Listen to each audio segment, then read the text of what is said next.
Penemuan mesin cetak Gutenberg. Sejarah media cetak dimulai pada abad ke-15 dengan penemuan mesin cetak oleh Johannes Gutenberg di Jerman. Penemuan ini, yang dikenal sebagai mesin cetak jenis huruf movable, gerak, memungkinkan produksi massal buku dan materi cetak lainnya. Hal ini membawa revolusi dalam penyebaran ilmu pengetahuan dan informasi di Eropa, perkembangan pers dan surat kabar. Pada abad ke-17, surat kabar pertama kali muncul di Inggris dan Amerika Serikat. Surat kabar menjadi sumber utama informasi bagi masyarakat, menyampaikan berita lokal, nasional, dan internasional. Seiring dengan perkembangan industri percetakan, surat kabar menjadi semakin populer dan memengaruhi opini publik serta arah peristiwa politik. Media cetak yang selama berabad-abad menjadi andalan masyarakat mulai mengalami penurunan signifikan dalam popularitasnya. Konsumen tidak lagi bergantung pada edisi cetak koran atau majalah yang diterbitkan harian atau mingguan. Internet memberikan akses instan ke informasi kapan saja dan di mana saja. Orang dapat membaca berita terbaru hanya dengan mengklik tautan di perangkat digital mereka, baik itu komputer, tablet, atau smartphone. Perubahan ini menuntut media cetak untuk menyesuaikan diri. Untuk bertahan dalam lanskap digital yang terus berubah, media cetak telah mengadopsi berbagai strategi digitalisasi. Salah satu strategi yang paling umum adalah penggunaan model berlangganan digital. Dalam model ini, media menawarkan konten premium yang hanya dapat diakses oleh pengguna yang membayar langganan bulanan atau tahunan. Beberapa media besar telah berhasil dengan model ini, seperti The New York Times dan The Washington Post, yang kini memiliki jutaan pelanggan digital. Banyak media cetak yang kini memperluas format mereka ke video, podcast, dan infografis. Hal ini dilakukan untuk menarik perhatian audiens yang lebih muda dan lebih aktif secara digital.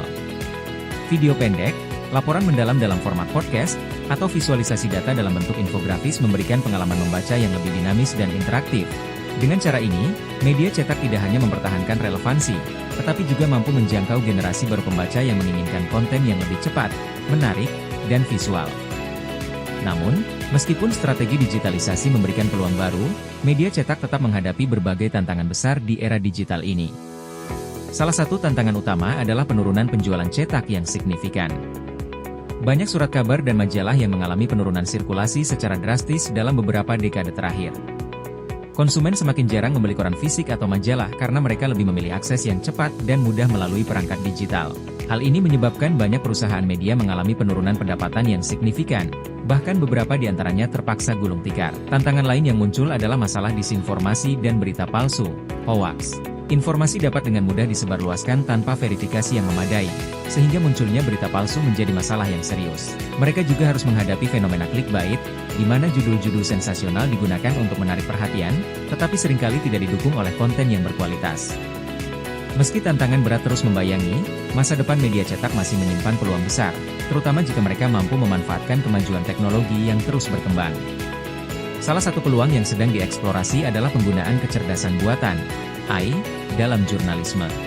Augmented Reality, AR, adalah teknologi lain yang menawarkan potensi besar bagi media cetak. Dengan AR, pembaca dapat menikmati konten yang lebih interaktif dan mendalam. Misalnya, dengan memindai halaman majalah cetak menggunakan smartphone, pembaca dapat melihat visualisasi 3D, video tambahan, atau bahkan berinteraksi dengan elemen digital yang ditampilkan.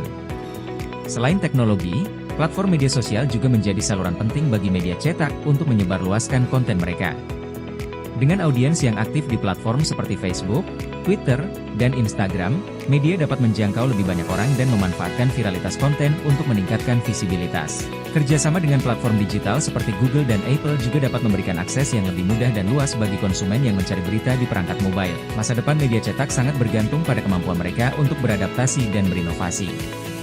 Mereka yang mampu menggabungkan tradisi jurnalistik dengan teknologi modern akan tetap relevan, dan bahkan mungkin menemukan cara-cara baru untuk berkembang di dunia yang terus berubah ini. Di tengah revolusi digital yang terus berkembang, media cetak telah menunjukkan kemampuannya untuk beradaptasi dan berinovasi. Dari mesin cetak Gutenberg yang membawa perubahan besar pada abad ke-15, hingga transformasi digital yang kita saksikan hari ini, media terus menjadi jembatan penting dalam penyebaran informasi. Meskipun menghadapi tantangan besar, seperti penurunan penjualan cetak dan persaingan dengan platform digital, peluang di masa depan tetap terbuka lebar. Dengan teknologi baru seperti kecerdasan buatan, augmented reality, dan distribusi melalui media sosial, media cetak tidak hanya bertahan, tetapi juga berpotensi berkembang di era digital. Satu hal yang pasti, Mereka yang mampu menggabungkan kekuatan tradisi jurnalistik dengan kecanggihan teknologi modern akan tetap menjadi sumber informasi yang dipercaya dan diandalkan oleh masyarakat. Revolusi mungkin belum berakhir, tetapi masa depan yang cerah menanti mereka yang berani berinovasi.